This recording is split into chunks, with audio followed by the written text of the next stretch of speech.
Alright, this is just going to be a really informal video taking a look at the art books that defined the artist I am today, that made me the artist that I am today. Now, like most people, I am completely self-taught, driven by the passion to learn the things that I think are super cool to read, and now I just want to create. I highly recommend you read these. These are amazing books by professionals. And we're going to take a look at this little rant. All right. Here are 5 of my favorites that made me the artist I am today.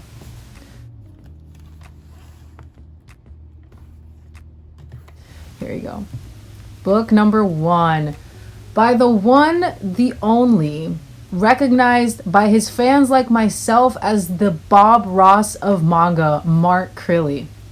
Mark Crilley is a freaking legend. He is a YouTube legend. He is legendary. Everything he has drawn in this art book, you can actually look up the YouTube tutorial for it on YouTube. Go and look him up on this video. This man defined a generation of artists with his tutorials. It was my first real introduction to how to draw manga, And I read this as early as, gosh, I can't remember. I was probably 10. I was in 5th grade. And this man really defined a generation of artists and defined the type of artist that I am today. For those of you that might not know, I was previously an art teacher. So I actually used his material. Look at this. I used his material to create a lesson plan and bolster my curriculum. He is just so thorough. Look at this. We have how to draw the faces from different angles. And of course, he introduces the supplies you're going to need. But here it is. This is what he is known for. The huge page spreads of hairstyles and character designs. Look at this.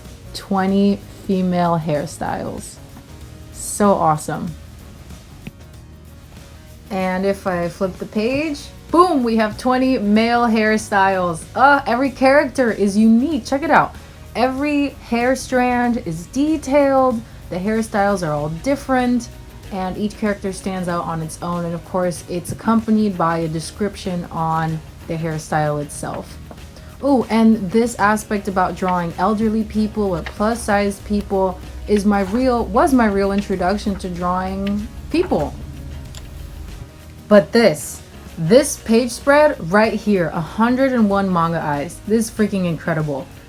He did this, I think, in one 20-minute video. I can't even remember, but it's one of his most famous YouTube videos of all time.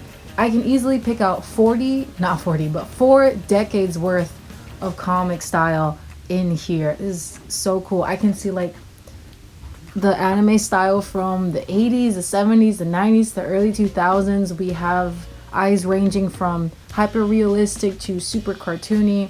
And of course, each one comes with a description. Every single pair is unique.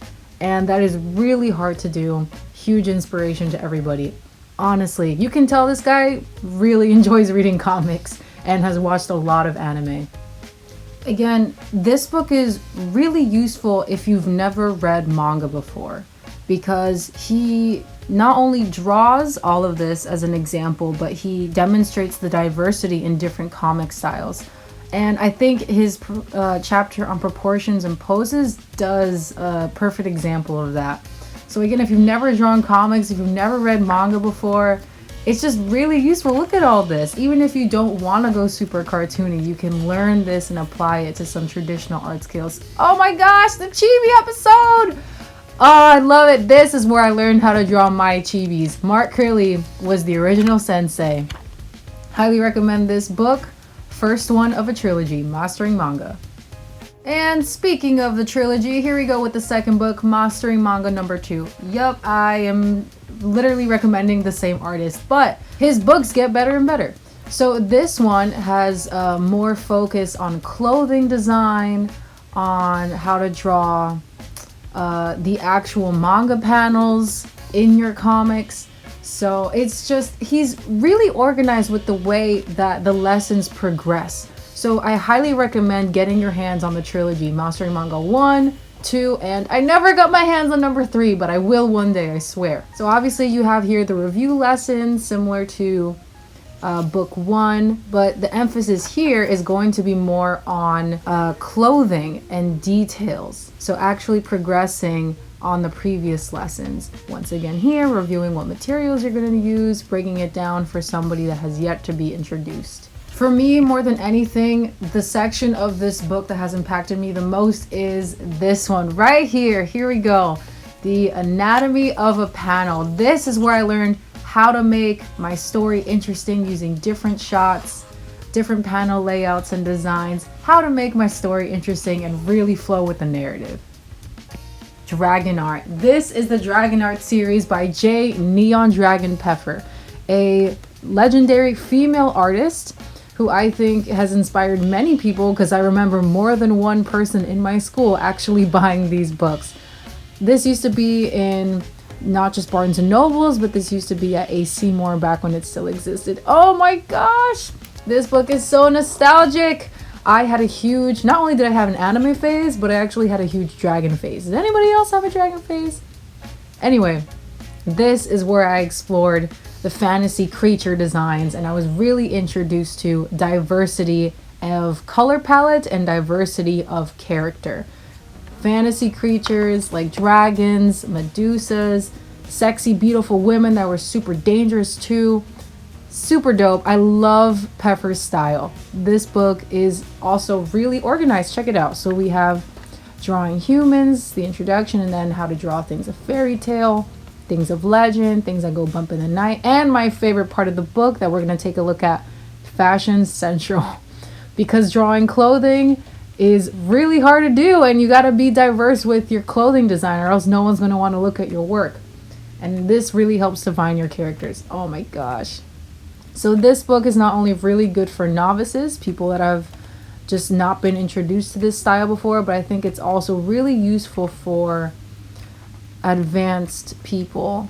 Oh my gosh, these characters are so nostalgic. These two are the ones that actually help you walk through the book. One of them is really cute dragon character, and the other one I think is almost like an artist insert.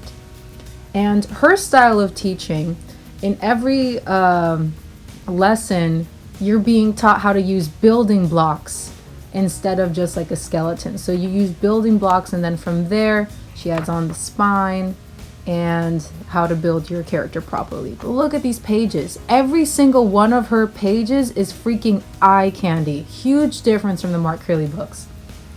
Here we have her breaking it down to the most simple basic steps, from how to draw shapes, how to draw 3D figures, and then she even explains how to actually use those basic shapes to create a finished rendered creature.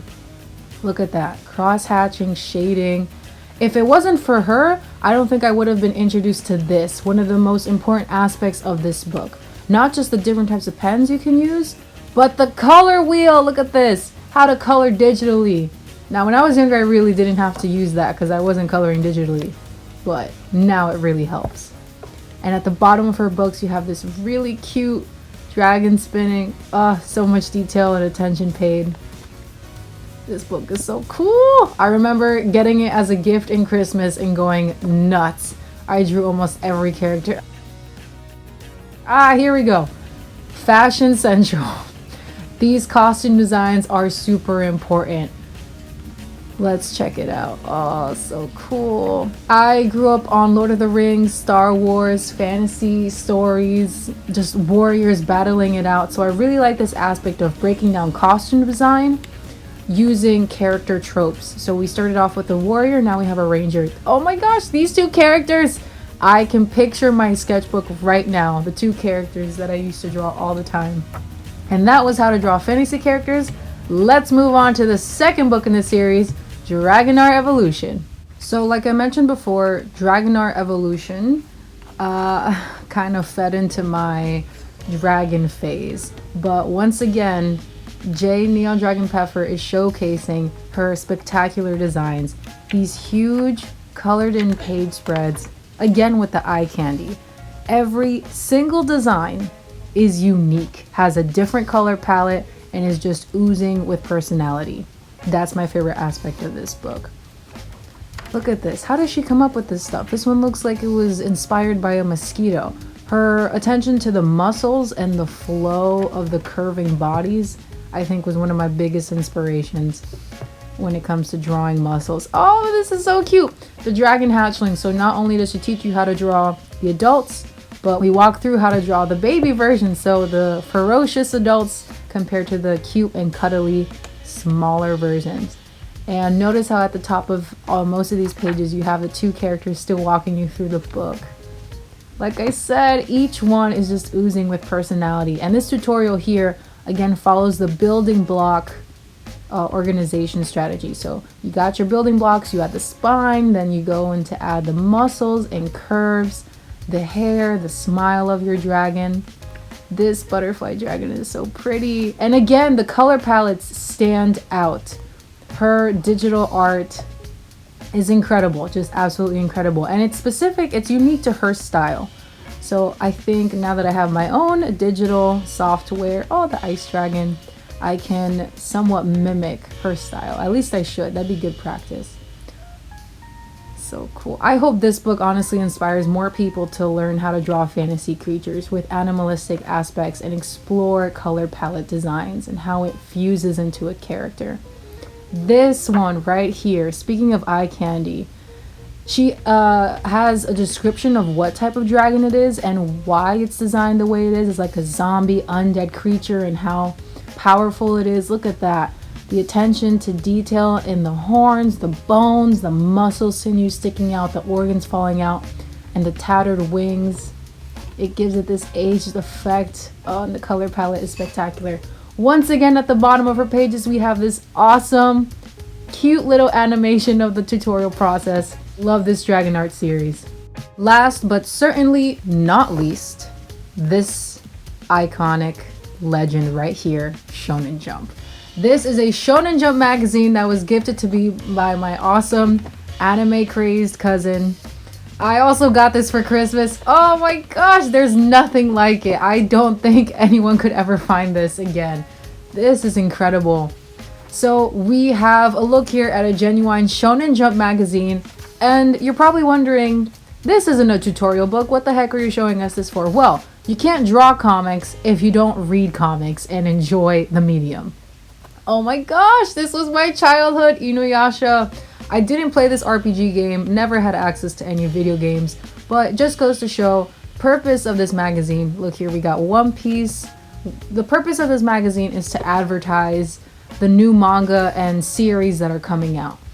So this magazine is super cool for multiple reasons, but I think the coolest aspect that I didn't even know about it was it has one chapter of like 5 different series. So this is an entire One Piece chapter available at the beginning of the book. Check that amazing page spread out. Oh my gosh.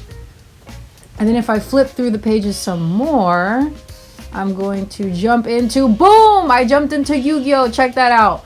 I would have never read a Yu-Gi-Oh! Manga if it wasn't for this magazine. So again, magazines are meant to advertise these series. And here we have a page of Yu-Gi-Oh! Fan art.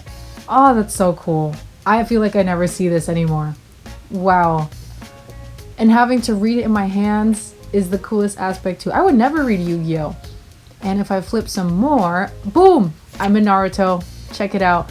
And now we have Dragon Ball Z. The best part about this magazine is actually getting to read 5 comics for the price of 1 magazine. My biggest recommendation, get your hands on a comic book, start reading manga. And that has been the video. My 5 top recommendations if you want to be the best artist in the world. Get these art books and start studying the masters. Well, that was a long rant. I was fangirling for a bit there.